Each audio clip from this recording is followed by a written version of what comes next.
welcome back to The Woman Experience. If this is your first time on this channel, welcome. We are all about elevating ourselves, evolving, growing, becoming better versions of ourselves as women and girls. And I couldn't be more thrilled that you're here. This channel for me is a labor of love. Because it's something I've wanted to do for a long time. And I also wanted to form a community of women to share our struggles, to share our challenges, to share our joys, our wins, and everything in between. And I'm hoping that in the coming episodes and seasons, we'll have the voices of other women. So if you're a professional or if you're just a mom, or anyone who would love to be part of this channel and share an experience or something that I would want other women to know, I'm putting the word out there. Please join me. I'd love to have you on set.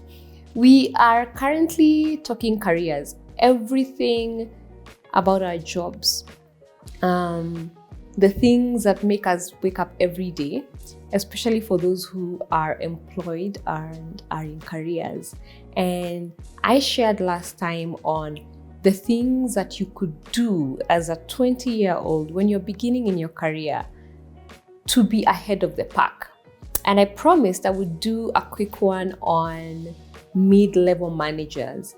These are people in early 30s or just turned 30, and they've been in their careers for a while now. They are not too young in their career, but they're also not too old in their career. And I was also reflecting on some of the things that I learned. Well, I was like in my early 30s, and things I would have done better. So please come along with me. Number one of the things that I think are really critical for you when you are a mid-level career professional is to start thinking about your unique strengths. What sets you apart? What's the skill set that you stand out for? Why this is important is because you are now getting into a stage of your career where you're being noticed, where you now have a couple of years under the belt, you're no longer new. And I'm sure you have played around with certain skill sets, certain one or two, companies. And now you're beginning to get a grasp of what you really enjoy. And so this is the skill set that you want to stand out for. This is where the magic is. When you start strengthening the one or two things that you are now really becoming good at. You're not yet at the pinnacle of it, but it's beginning to form. And you want to make sure that you're known for this, because this is what will give you the next stage of opportunities where you are now a leader, a thought leader in a certain area. So what is your unique selling point? What is your strength? What is the one skill set or two things that if someone comes to your organization and asks, who is the best salesperson? Who's the best negotiator of the deals? Who is the best marketer? Who is good at public speaking? Who is the best at audits? You want your name to come up. And you do this by focusing on that skill and becoming better and better at it, and also letting people around you know that this is something that you want to grow. So I wish this is something that people would begin to do in their early 30s and not wait for so long, because as you head into your 40s, it's people telling you, oh, by the way, you realize you're really good at this.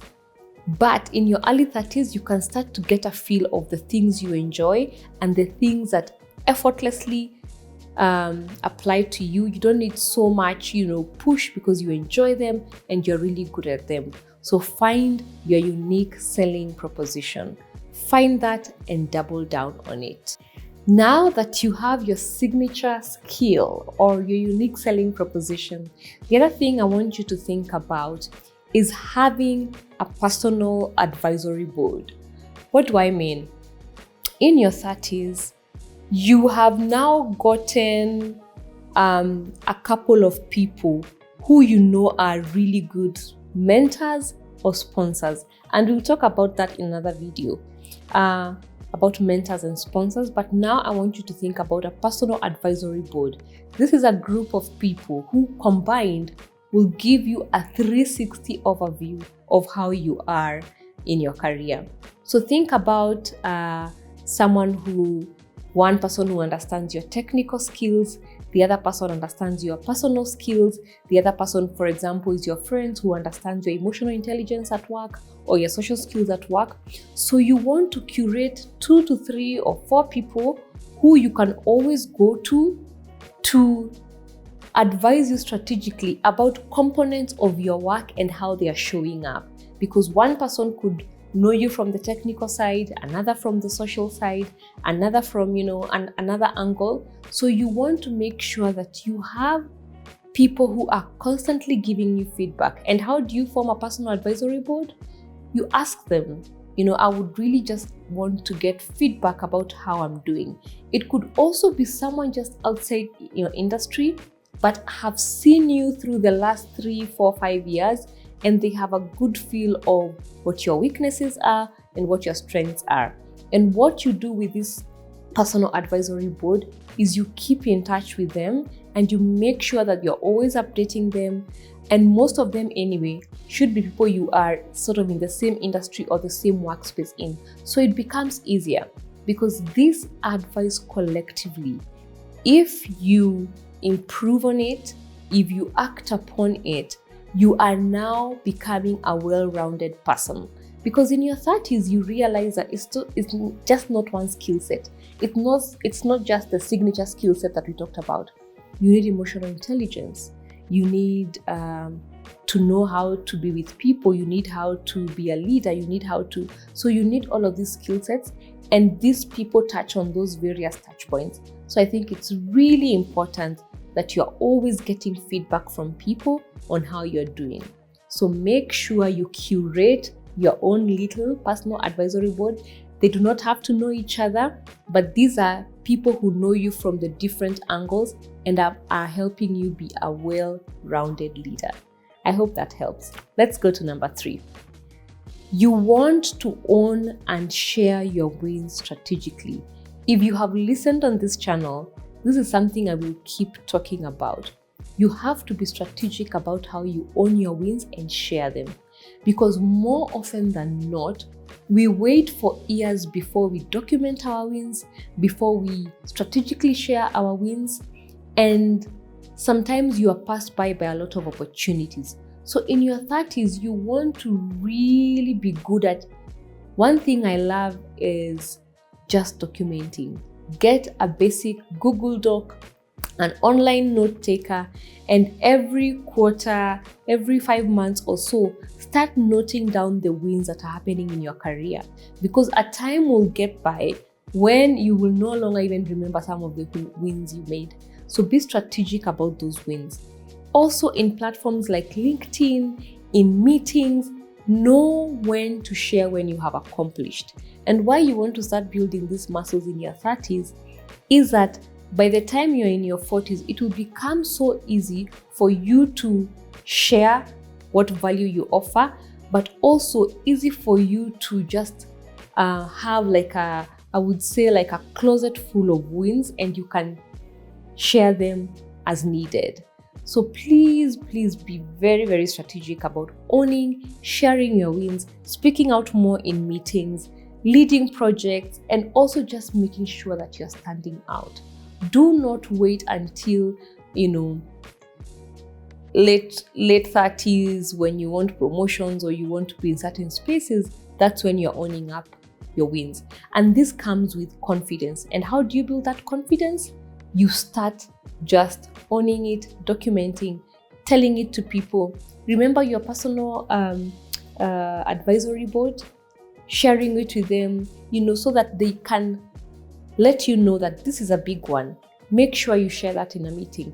This is a big one. Put it on your LinkedIn, because then you're having people who are constantly reminding you, but you're also now doing a better job of telling others who don't know you about the things that you are good at. So please own and share your wins strategically. This will move you so much ahead in your career.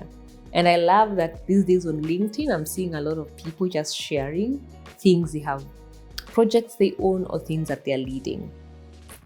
The other one that is very interesting that I know I have talked about in this channel is that you want to also be vocal about the mistakes you have made. And by vocal, I don't mean like telling everyone, but be vocal about mistakes you've made and the learnings.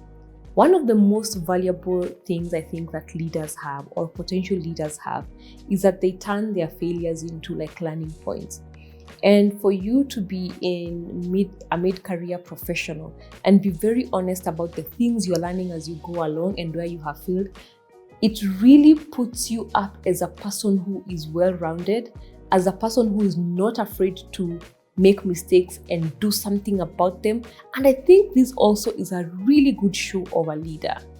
And there's not many people who are mid-level careers, because in my 30s, I remember when I failed, I would just go home and cry and beat myself up for hours. But I wish I would have been more vocal, especially in spaces that mattered. If something I was heading failed, just owning it up and then sharing the learning, showing that I'm doing something about it. So this one, you want to use it in a way that shows that I am a person in my career who's constantly learning. So please do not let your failures make you feel like you're not advancing. And I feel that this 30s is the time to grow a lot of the muscles that we are talking about: confidence, speaking out, owning your failures. I think this is the time that leaders are really made, or even someone who wants to advance in a certain career. It doesn't matter. 30s is that formidable time that if used well, because you now have all the access to these resources I'm mentioning, that you can do that. The other thing that I feel in 30s you can do is expand your branding and your reach just beyond your company or your organization. We talked about things like LinkedIn. You could take advantage of now speaking opportunities or memberships and associations that you are in, and just make sure you have a voice there, or at least you're being seen.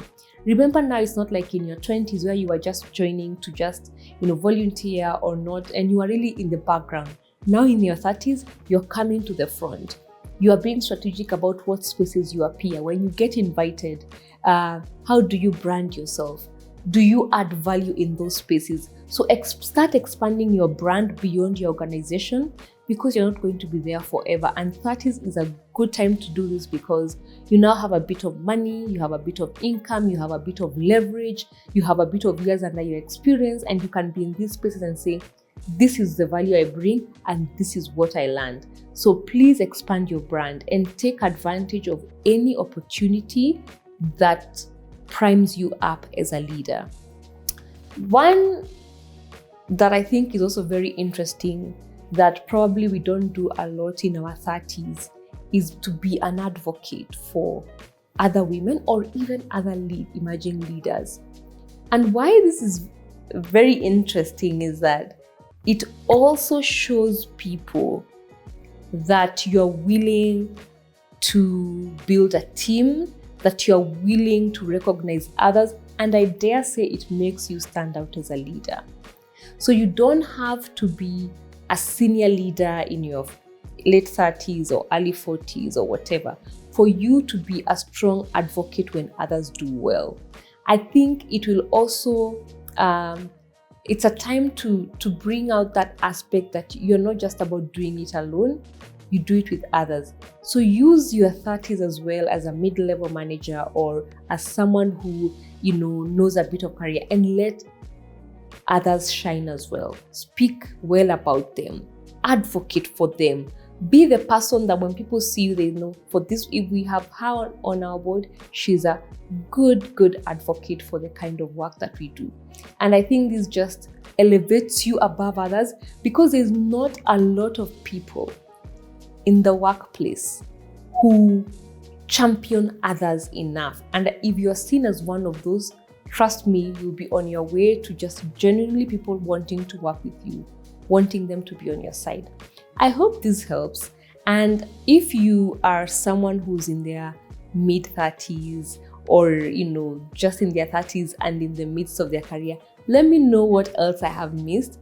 I feel that there's so many lessons we can share, but 30s is a time to thrive, to do all of the work, and to also skill up. But I believe skilling is across all the years. But these are some of the unique things that I thought I could share as a mid-career professional.